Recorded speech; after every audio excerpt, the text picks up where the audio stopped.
what does this tell us? It tells us, yes, we inherit the corruption of sin, but there are things we can do to make it worse.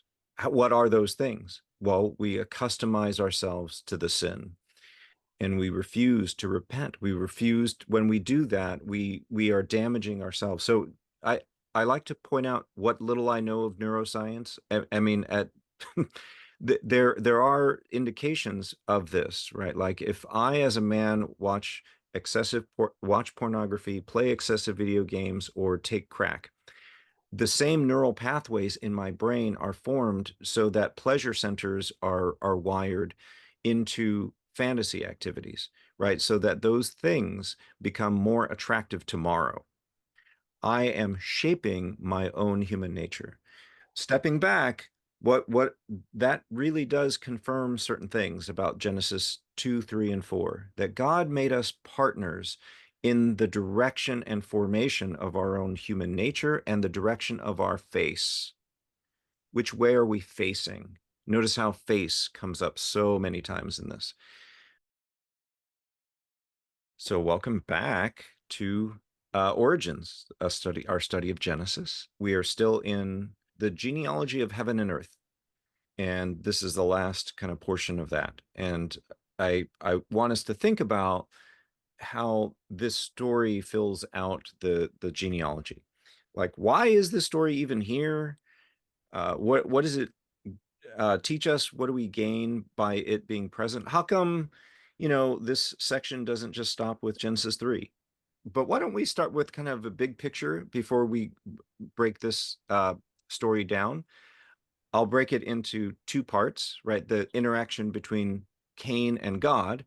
And then the second part will be the interaction between Cain and the rest of his family, or the way that the rest of his family and the city that they build take shape. What kind of culture do they seem to have? So, but before that, let's get at the big picture questions. Why is this story even here? What do you feel like we gain?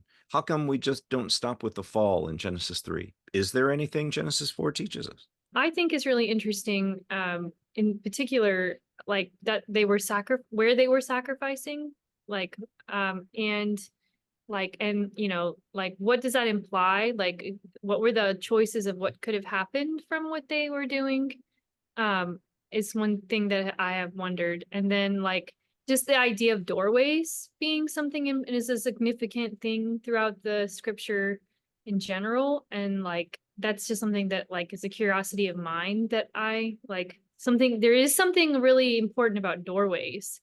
Sin is lurking at your door. I assume, Sonia, that's what your attention is drawn to.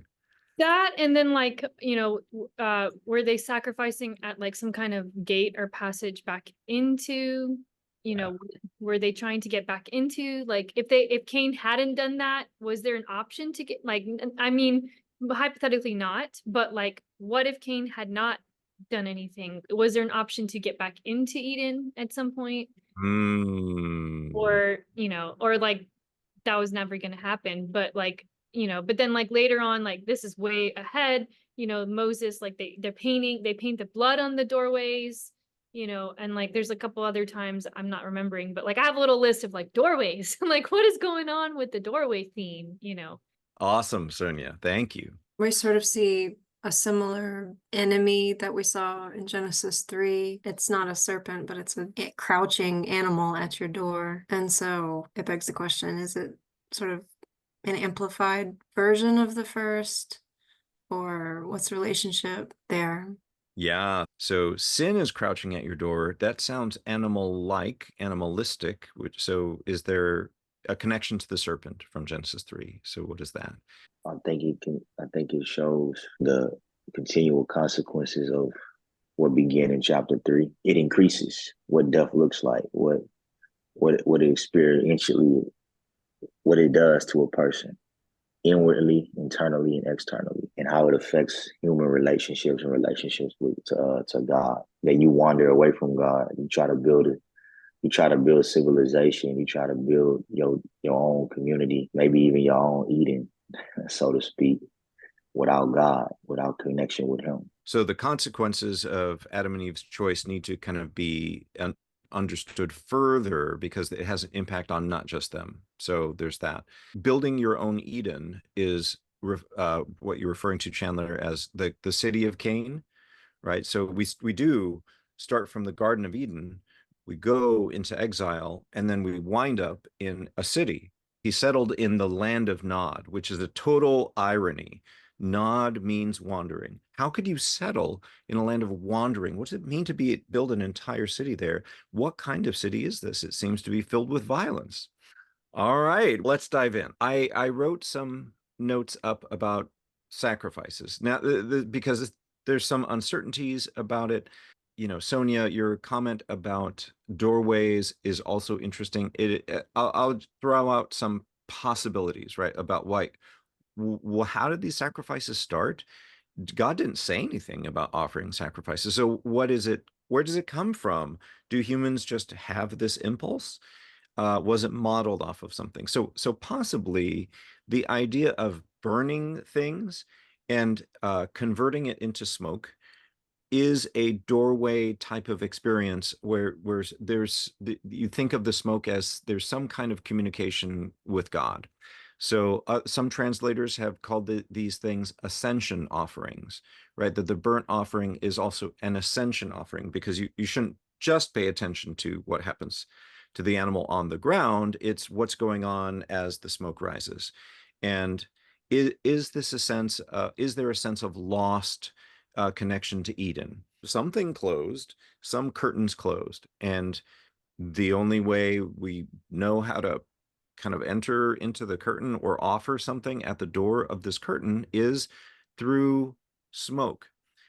From there, there are some people who suggest that it was a sacrifice or a commitment regarding the animal part of you. Human beings are kind of in between the animal world and the divine world. And like, as the early Christians would say, we are the animal that is called to become godly. And so there's this basic choice that we have of becoming more earthbound and animal-like, or becoming kind of Godward and godly. And so is the sacrifice a kind of gesture of commitment? Maybe.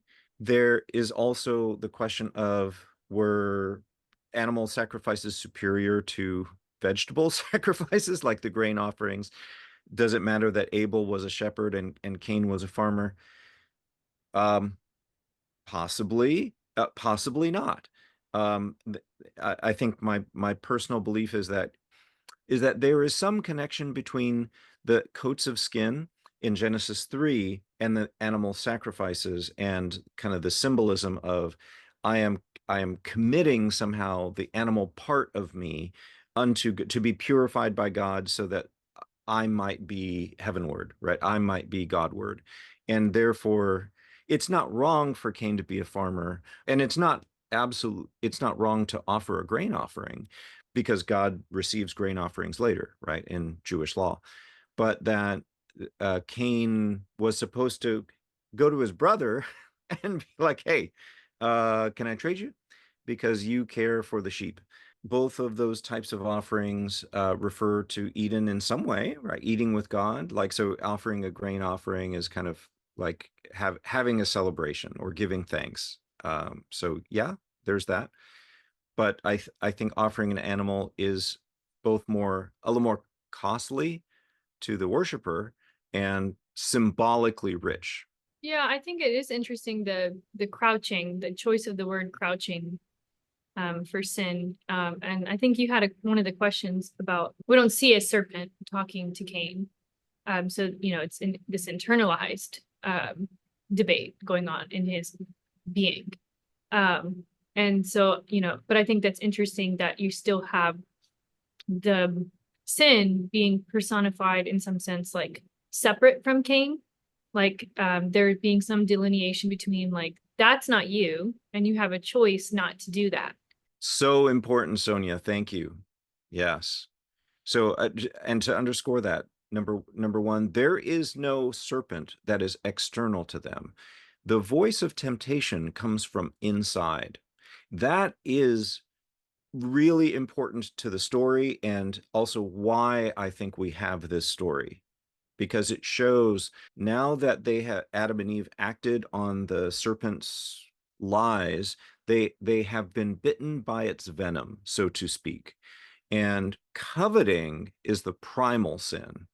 I know, like in the West, in the Christian West, we tend to think pride is the primal sin. Um, the Christian East does not think that way. It is much more bodily and visceral. And so, and Paul in Romans 7 talks about coveting as the thing that nailed him. Right? Like that, the 10th commandment, that's the one that got me. Why is that? Well, it's because it retells the fall. There is some dynamic there. There's some connection there. And there we see that here. Cain wants something that Abel received from God, but now he does not deal with it appropriately. So what did Cain want and why? It seems like Cain wants God's approval. Like that's the first thing that comes to mind. Mm-hmm. Mm-hmm. I still like whenever I read this story, I'm like, why didn't God like a grain sacrifice? Like that's the first thing in my head.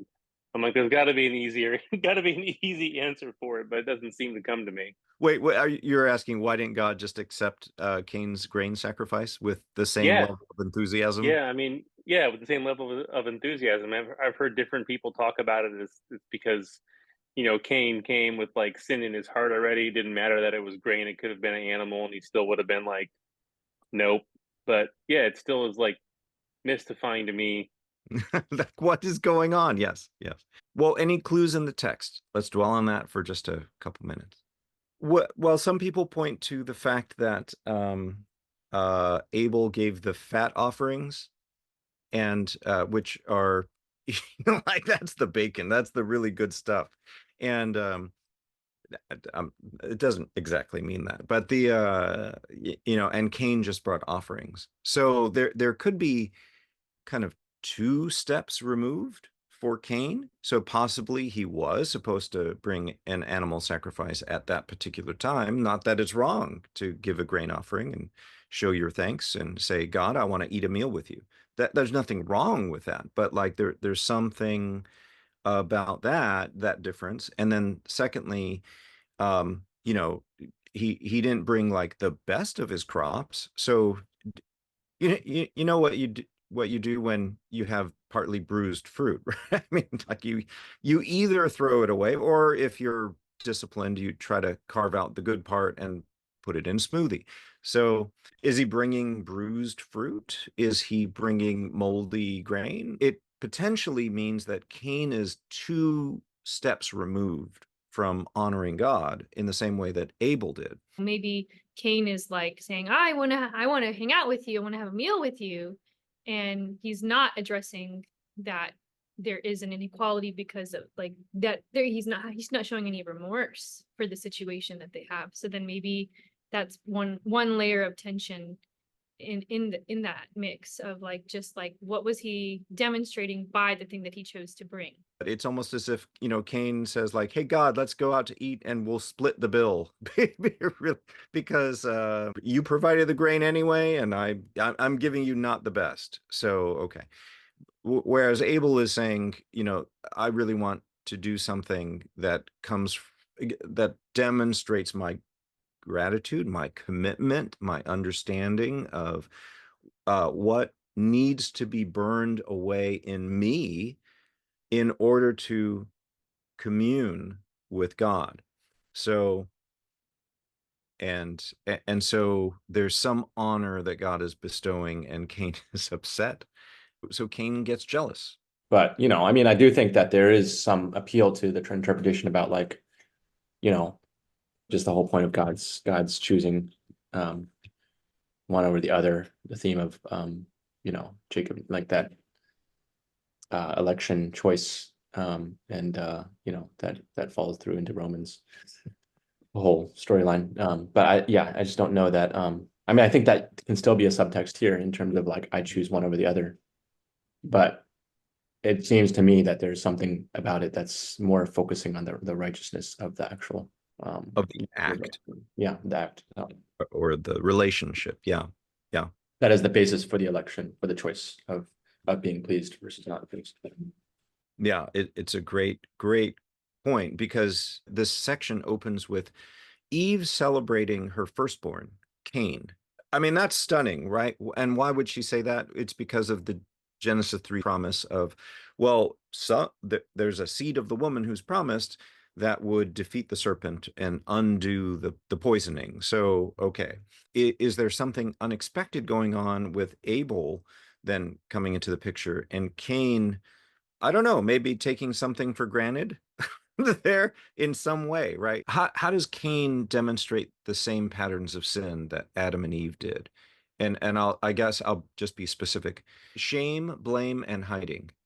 He shifts the blame and he doesn't take accountability for his actions. I'm not my brother's keeper, implying, nah, I'm not my brother's keeper. I don't, I only, yeah, you can see if you become selfish, you know what I'm saying? Like, it's about what I want. Kind of sin, that's what it do. It kind of blinds you to the other. You start to be self-centered, not other-centered. It's about Uh-huh. me. And I think you see that. And just like you seen it with Adam and Eve, it's the woman you gave me. She, it's your fault. Basically, it's your fault, God, because had you never put this situation, you never gave this good thing to me, I wouldn't be in this situation. So he's shifting the blame to God or to his, just not him. You holding Yes. me accountable to something that I'm not accountable for. Yeah, absolutely. So the blame dynamic is really intense, and it blocks him from learning what he could learn in the situation. So that also makes me wonder, and like I think like that makes me like suspicious too. Like if she was kind of like proud that she was able to birth Cain, like out of her own strength, she survived, and then like does that affect how Cain kind of grows up or views himself, or does he think like, oh well, the redemption seed, and so does he view himself as like I'm the one, and then Abel shows him like maybe not, there's a possibility that you're not the one. Yeah, good thought. You were the chosen one, Anakin. I think one interesting thing I noticed is that God has that conversation with Cain, and then in verse 8 it says Cain told Abel his brother. So like that message was relayed. Like it's interesting that Cain would go back to Abel and be like, "Oh man, God's like upset at me." Like what that I this is the first time I noticed that is part of the conversation. And then the next thing that happens is Cain kills Abel. Which is like, you told your brother God was upset, hey, let's go hang out, and then you kill him. Like there's that's weird. It's something strange going on there with that aspect of it. Yes, it is very strange.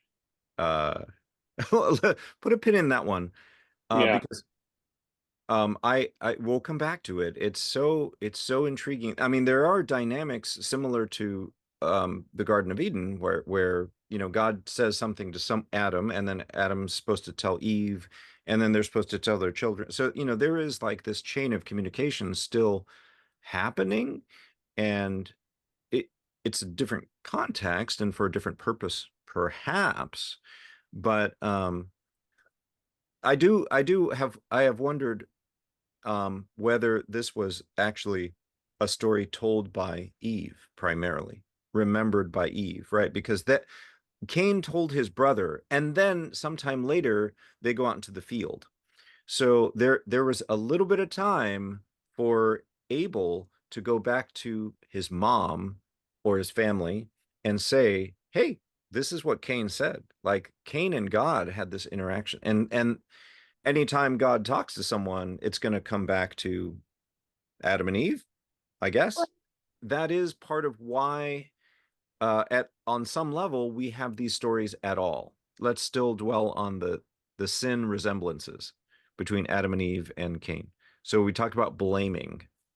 I mean, I see the shame with like looking down, but I am having trouble finding the hiding part. On the hiding part, one thought that strikes me is like maybe that's why he built a city too high, like a delayed delayed hiding. Yes, that is. But the word hidden does appear here a couple times. Well, Abel is hidden because you can't find Abel. So I don't know if that's one of them. You mean when, where is Abel your brother? Yeah, The, like the implied. we can't find Abel.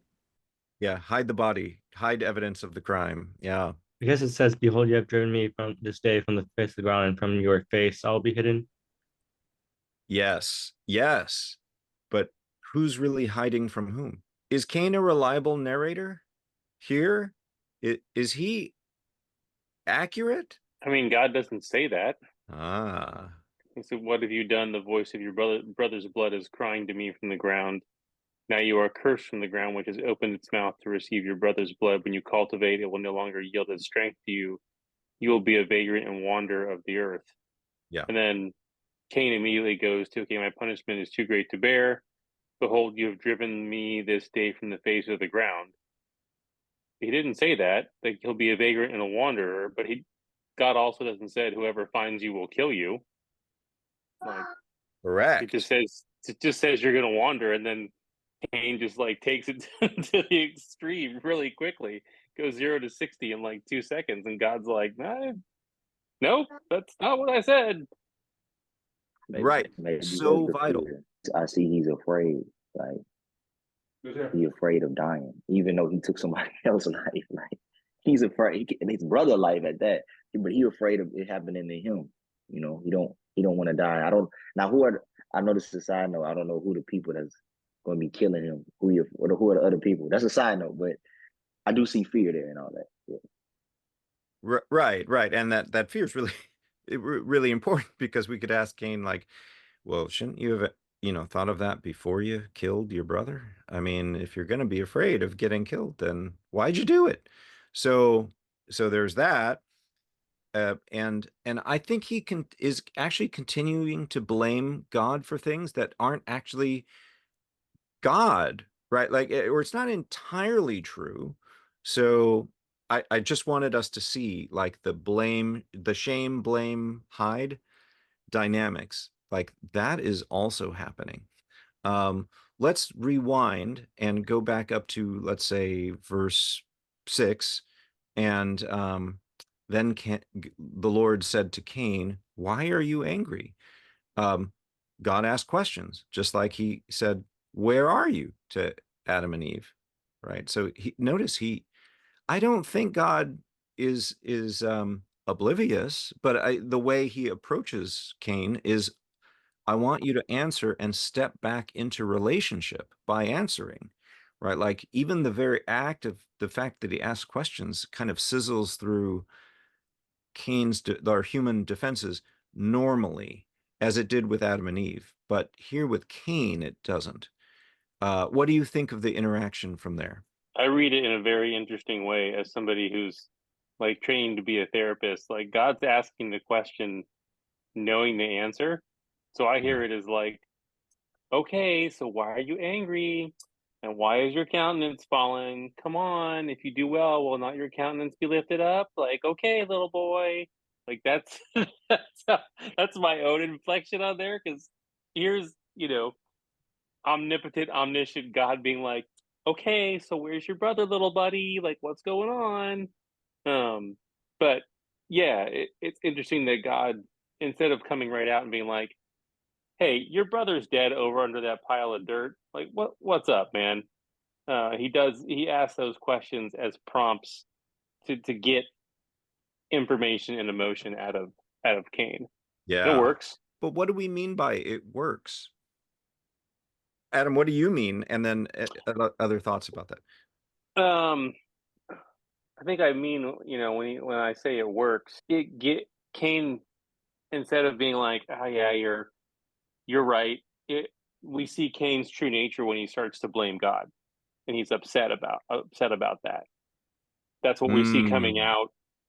That's where you see, the emotions are like, "Hey, uh, everyone's gonna kill me because you cursed me from the ground," and God's like, "Well, hang on a second.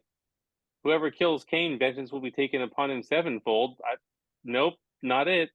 Like, I think there was still a chance Like it Yeah. feels to me like God's being like, hey, just come hang out. I know your brother's dead over there. I'm asking you questions. Like there was still a chance for community. And then, Cain's like, well, I better just light it all on fire. And God's like, okay, no, but okay. So it reveals Cain, or Cain reveals himself as he answers the question, or as he doesn't answer the question, which is striking. That's a big difference from his parents. Like confession can be healing. Like it seemed like he wanted him to confess. Like, bro, just own up to what you did. It's gonna be better for you. It does something for you internally. It make it's healing for you if you just go ahead and confess this thing that you did. Sometimes the Bible uses the language of hardening, like somebody being hardened or something. Yeah. Like I don't think it's like always this causative thing where God just like locks you into this emotional, this psychological emotional state, and you just locked in that state. Like it could take a process of like what's happening right now. He talking to him, and he not respond every time he go deeper into his emotions, his feelings, until he locked into where he at. Like he's a part of hardening himself, like until to the point where he refuses to confess or repent. Like that's how I see it. Yes, absolutely. And that's reflected in his chutzpah, right? Like rather than actually answer the question and receive and then repent through answering, he doesn't answer. Like he goes and tells Abel, his brother, like in verse 8, but it doesn't say that Cain said something back to God. And then he murders Abel, and then God comes to Cain, asks a question, where is Abel, your brother? And then he answers. He says, I don't know. What, am I his keeper? And I mean, wow. That is daring. That is just daring. And then, then God says, and I'm going to summarize something, and I would like to hear your thoughts, because it ties into what Chandler just said. That Cain hardened his heart, or that he damaged his human nature further. God says, you will not be able to bring fruit from the ground. God does not say that the ground will be unfruitful for everybody. This patch of ground where Abel's body lies, or where his blood was spilled. Actually, it's not. It's for Cain. So in essence, Cain has done something to himself, right? He has further damaged his own human nature that puts him at odds with the land. Adam and Eve and their other children are in exile. That's true. So they're no longer in the Garden of Eden. So there's like, weeds and thorns, but at least the ground still is fruitful. It's life-bearing still for them. For Cain, not at all. So Cain has done something to himself, and he's further damaged his human nature and his relationship with his origins, human origins, which is the land. And it's just kind of part of the fabric of reality.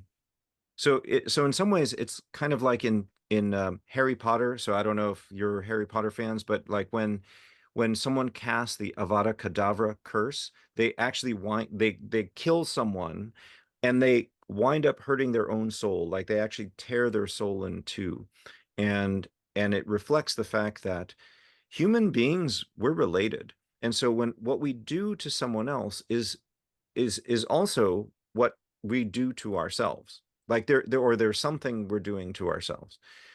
Just listening to what you're saying now and what Chandler was saying, and I think even Adam brought up, but I think it's really fascinating, the questioning, because I also like probably before doing so I used to work at a foster care center as like a house parent.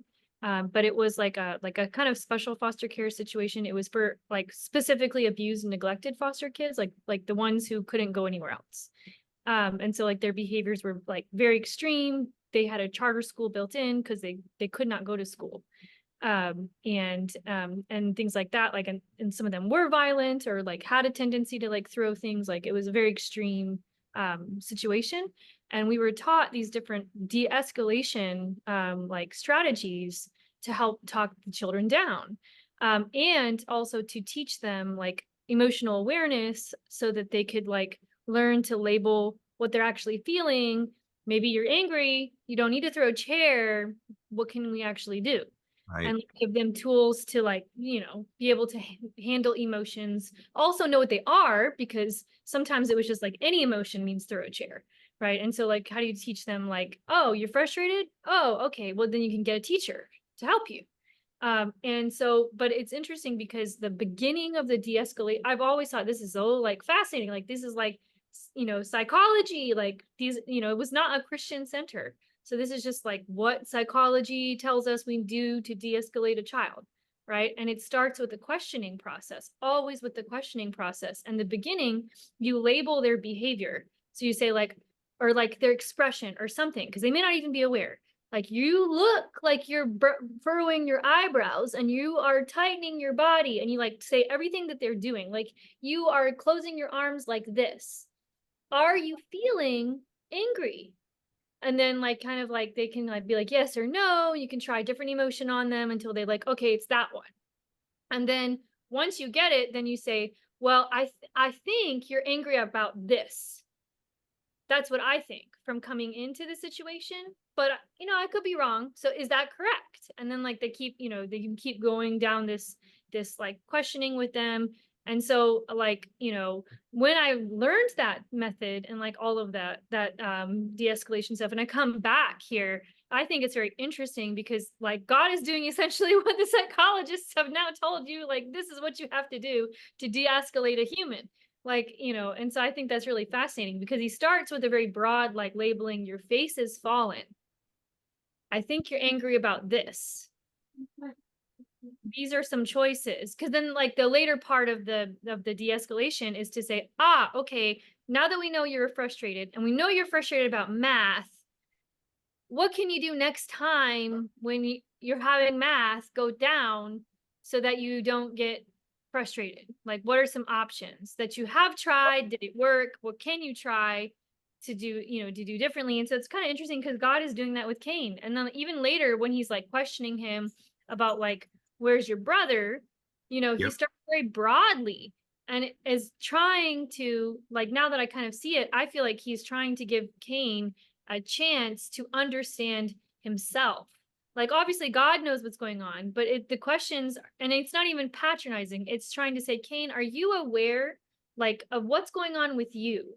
Do you understand what you're doing and where it's going and where it will go if you keep that path going? And Cain chooses not to participate, but I think that's interesting. Right. Absolutely. It is a de-escalation process. And Cain is kind of on the brink at different points, and he kind of seals his heart in many ways, right? The further he goes. So it's he is resisting. He's resisting. Oh, it's tragic. Yeah, I'm glad you brought up de-escalating, you know, kids who are already on edge, because it feels that way to me here. So the fall keeps happening. The fall was not just Adam and Eve's thing. Like the fall keeps happening. Obviously, the relationships here are damaged because of what Cain does, but like he damages his own human nature, and he damages his relationship with the ground. So those things are worse for him than at what Adam and Eve did in Genesis 3. What does this tell us? It tells us, yes, we inherit the corruption of sin, but there are things we can do to make it worse. So what are those things? Well, we accustomize ourselves to the sin, and we refuse to repent. We refused. When we do that, we are damaging ourselves. So I like to point out what little I know of neuroscience. I mean, there are indications of this, right? Like if I, as a man, watch pornography, play excessive video games, or take crack, the same neural pathways in my brain are formed so that pleasure centers are wired into fantasy activities, right? So that those things become more attractive tomorrow. I am shaping my own human nature. Stepping back, what that really does confirm certain things about Genesis 2, 3, and 4, that God made us partners in the direction and formation of our own human nature and the direction of our face. Which way are we facing? Notice how face comes up so many times in this. Where is our face? Is it fallen? Is it lifted upward? Like, are we beholding the face of God, and are we driven from the face of the land? Those things are so key, but it shows us we can do things to make it worse. We can also do things to make it better. But yes, human nature is not a static thing. It is now unstable. It seems to me that in our best selves, we wouldn't be afraid of God if we messed up, because it's like the fear is it's a mistaken thought. You're afraid of like retribution. You're afraid that, okay, you killed someone, you're afraid God's gonna like do something in kind. That's that, at least that's what I would feel like is the case. So I almost feel like that fear is like, why are you afraid? Like, okay, you screwed up. You should be, I guess you should be ashamed of it. But to be afraid of God, I feel like that is going further down that path that you probably shouldn't be going down. Maybe just to add to that a little bit, right? What is God trying to train Cain to be afraid of? He describes sin as crouching at his door, right? So he's trying to help him before he even commits the act. He's trying to help him as a mirror to identify what's going on within him. And he's trying to scare him, to show him the consequences of if he goes down this path, it's going off a cliff, right? If you allow this beast to attack you, it's crouching, it's trying to dominate you. So I think there's a healthy way for fear to work in our lives. We should be afraid of sin. We should be afraid of evil. We should be afraid of the consequences of partnering with evil. Yeah. Oh, thank you, Jeremy. So true. How come God doesn't send a lightning bolt to strike Cain right away? I mean, it's just, he lets Cain go. And in fact, he's like working with Cain's own fears, because he's like, what Cain winds up being afraid of is not his own sin, but actually his relatives. Like, someone's going to kill me from my family. And I'm not even sure he's that sincere about it. Like, I think he's trying to still pull one over on God, or kind of maneuver with God. And so, but happy to hear what your thoughts are on that. But God says, look, I'll protect you. Right? I'm putting some kind of protection on you. And what I really want you to do is you're going to have to wander and learn how to depend on me, on the land. I mean, you'll be able to pick fruit. You just can't cultivate it and make it more fruitful. And then you're going to have to depend on the kindness of your family. But he's like, no, I don't want to do that. And people are going to kill me. Again, like, everything God is doing for his good is actually, he's throwing it back in his face. That is really striking. So I really like, Jeremy, what you said about what is God trying to get Cain to fear? It's the sin. We need to fear the sin, like what it does to us. It will make us build hell on earth. That's what it will do. And we will imprison ourselves in it. Everything that God says for his good, he turns and twists or tries to maneuver around, and then just like does something really awful. And so let's get into the awfulness. Let's look at Cain's family and his city. So what he from let's just say verse 16 onward. Then Cain went out from the presence of the Lord. Oh, really? You could do that?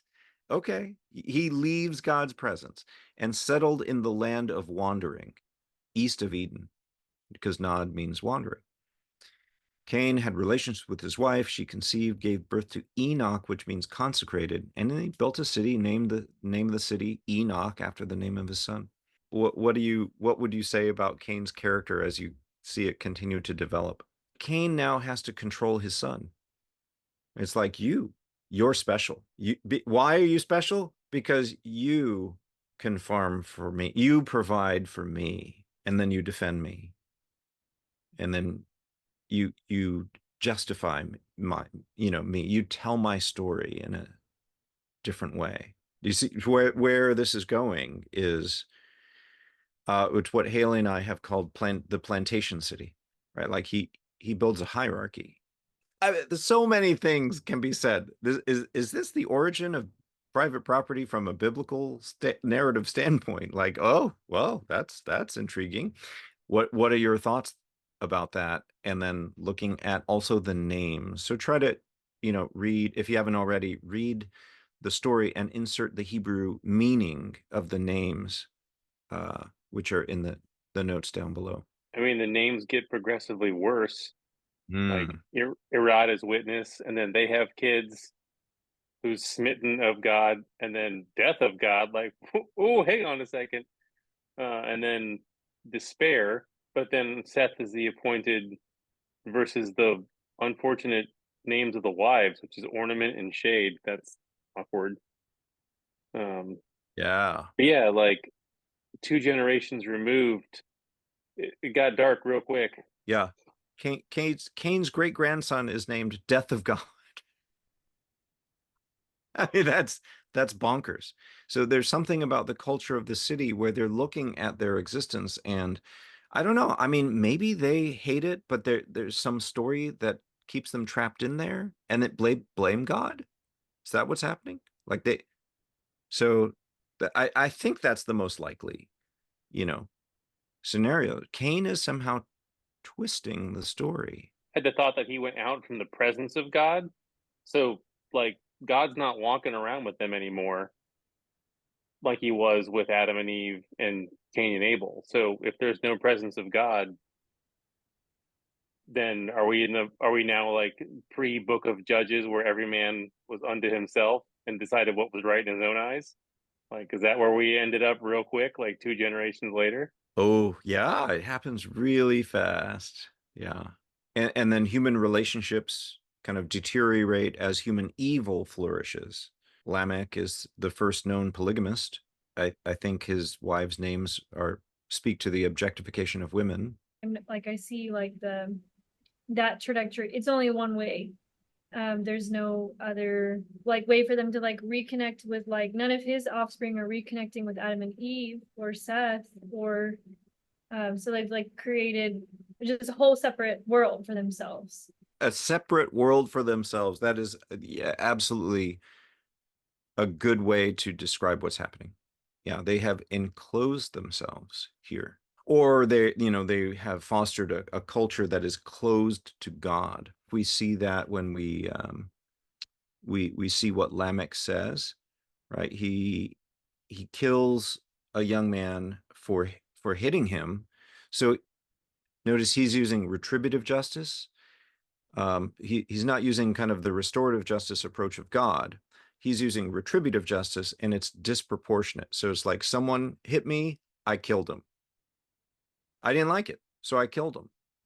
And and why is he saying that to his wives?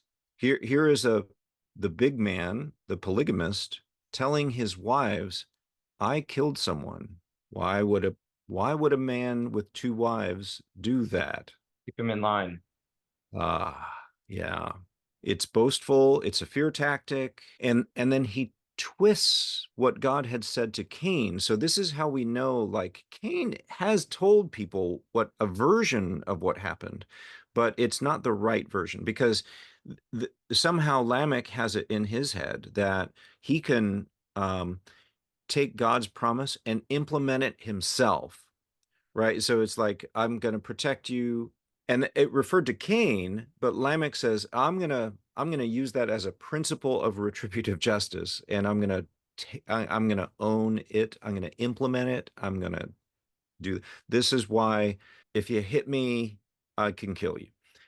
Ah, my goodness.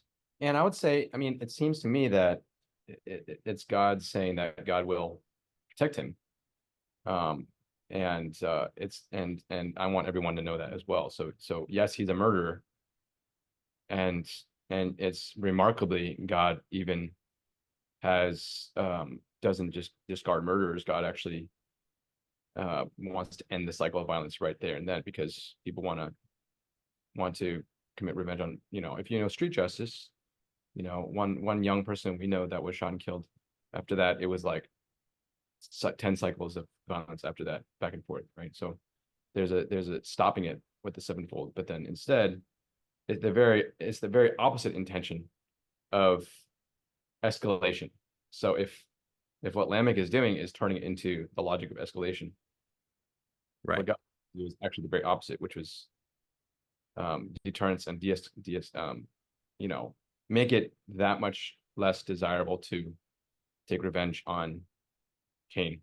This is why I would call this the beginning of hell on earth, because the consequences are terrible, but also because the relational kind of fabric has been twisted.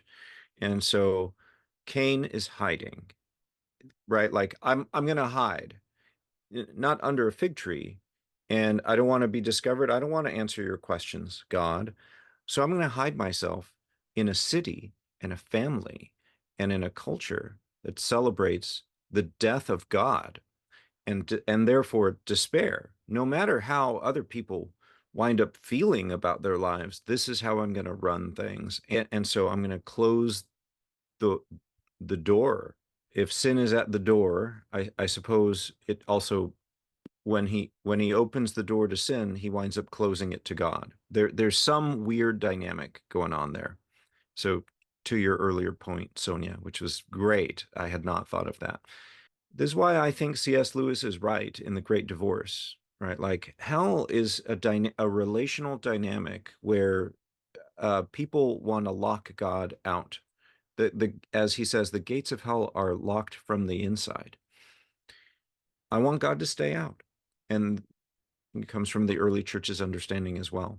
Going back to Genesis 2, verse 4, this is the genealogy of heaven on earth. This is how heaven and earth got ruptured, how God's original design to kind of spread heaven on earth in the form of the garden spreading on earth is so good. It would have been good, but this happened. Instead, we spread violence, we spread death, and then we lock ourselves in and kind of we push God out. So we went from the Garden of Eden to hell on earth, or from a garden to a violent city. I also want to acknowledge Jeremy's point, like what is a city in scripture? Is it the same as just like what a city is now? So I think it means human civilization or culture that has the quality of tending to shut God out. We do wind up in a city. The New Jerusalem is a city. It is reconciled with nature. And so that's really interesting, as opposed to here, where it seems like there's some kind of either problem that it's trying to overcome with nature, right? So Cain's bloodshed and now Lamech's bloodshed and what other kinds of violence. So I think there is, truth to saying it was, at least as far as Cain's family goes, it was too much too soon. Yes, God's goal we see in Revelation was for us to be in a community that can be described as a city, but there were certain things that needed to happen first.